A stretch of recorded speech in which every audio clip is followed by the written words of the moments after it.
Olá, meu irmão, minha irmã.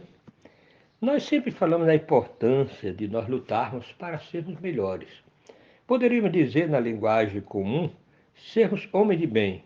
Claro, também no sentido, se quisermos dizer também de maneira mais distribuída, mulheres de bem, jovens de bem, sermos pessoas de bem.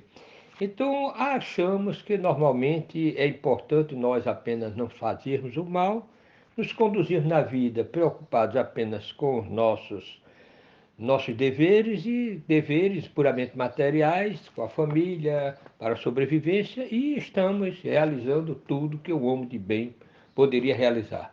No pensamento, muitos perguntam, no pensamento espírita, qual é o procedimento? Realmente o interessante é nós apenas não fazermos o mal a ninguém, nós vivermos tranquilamente a nossa vida, cumprindo os nossos deveres materiais no que diz respeito à família e à sobrevivência, e tudo está resolvido? Bom, claro que existe mais. Primeiro, nós não devemos pensar, nos preocuparmos apenas com a questão de não fazermos o mal. Não fizemos o mal a ninguém, graças a Deus, porque não é só não fazer o mal, mas já dissemos em outras oportunidades. É a importância de se fazer o bem. Nós não podemos ficar com a consciência tranquila apenas porque não fizemos o mal a ninguém, mas observarmos as oportunidades de fazer o bem que nós passamos indiferentes. Então vamos considerar o seguinte: ser homem de bem no sentido geral, homem e mulher, é nós realmente termos determinados deveres que às vezes nós esquecemos. E por isso que nós trouxemos aqui do Evangelho segundo o Espiritismo, que é uma obra maravilhosa, obra básica da doutrina espírita também, codificada por Allan Kardec. E lá no que diz respeito ao capítulo 17, Sede Perfeitos, tem no item 3, a partir do item 3, o homem de bem. Veja bem, o homem de bem. O que realmente a espiritualidade pensa, o que Allan Kardec dizia a respeito do homem de bem? Então, vejamos bem aqui o que ele diz. O verdadeiro homem de bem é aquele que pratica a lei de justiça, de amor e de caridade em sua maior pureza. Se interroga a consciência sobre seus próprios atos, pergunta a si mesmo se não violou essa lei, se não fez o mal e se fez todo o bem que podia, se negligenciou voluntariamente uma ocasião de ser útil, se ninguém tem o que reclamar dele, enfim, se fez a outra tudo o que quereria que se fizesse para com ele. Paramos um pouquinho aqui que já temos realmente elementos suficientes para uma boa reflexão. É muito importante nós considerarmos essas palavras de Allan Kardec aqui, né? Interrogar a consciência para ver se nós realmente cumprimos os nossos deveres. Se tivermos a oportunidade de fazer o bem, realmente aproveitamos essa oportunidade.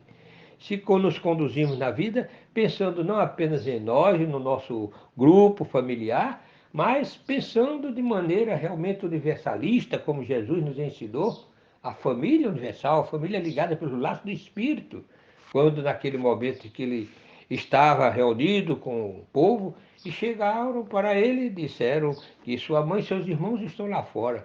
E ele disse: quem é minha mãe, quem é meus irmãos? Quem são meus irmãos? Eis aqui minha mãe e meus irmãos, todos aqueles que fazem vontade do Pai que está nos céus. Esses são minha mãe e meus irmãos.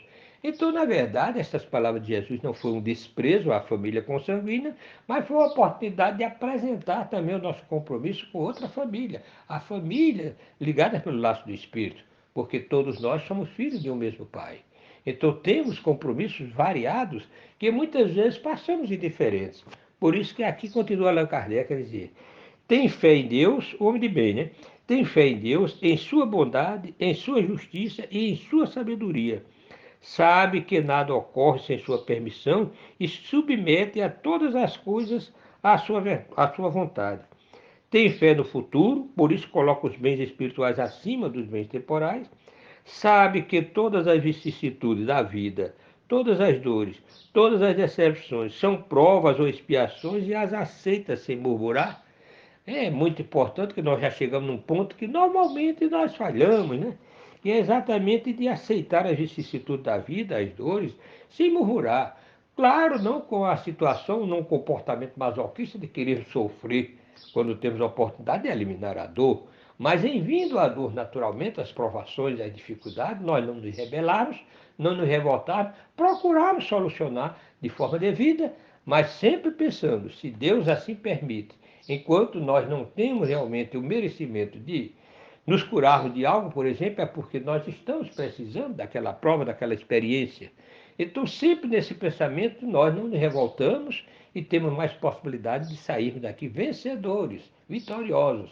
Porque o homem vitorioso, o espírito realmente que é vitorioso, não é aquele que vence o outro, mas aquele que vence a si mesmo. Aquelas condições ainda de imperfeições que temos dentro de nós corrigirmos. O egoísmo, a vaidade, a revolta, a falta de fé, tudo isso aí poderá nos conduzir a uma situação de comprometimentos com as leis divinas. E daí necessitarmos retornar para a devida reparação. E ainda continua ele a dizer aqui o seguinte: o homem possuído do sentimento de caridade e de amor ao próximo faz o bem pelo bem, sem esperança de recompensa. Retribui o mal com o bem, toma a defesa do fraco contra o forte e sacrifica sempre seus interesses à justiça. Olha, é muito difícil, claro, na condição nossa. O homem, né, possuído do sentimento de caridade e de amor, fazer o bem pelo bem, é sacrificar sempre seu interesse à justiça, né? Isso é muito difícil, mas é necessário. Nós um dia aprenderemos. E os espíritos, vamos dizer assim, que chegaram à situação de superioridade, eles deram demonstração para isso. Quando vemos, por exemplo, o exemplo de Jesus, quando vemos o exemplo de uma Teresa de Calcutá, quando vemos o exemplo do Chico Xavier, quando vemos o exemplo do Martin Luther King, e de tantos outros missionários do passado e da atualidade que trouxeram para nós exemplos de sacrifício, defendendo a justiça em favor dos fracos, que eram oprimidos pelos fortes, pelos exemplo, pelos superiores financeiramente, economicamente. Então, meus irmãos, ser homem de bem é muito mais do que nós imaginamos. É a prática da caridade plena para com os outros e para consigo mesmo. Então, deixamos essa mensagem para reflexão. Meus irmãos, desejando muita paz e proveitosas reflexões.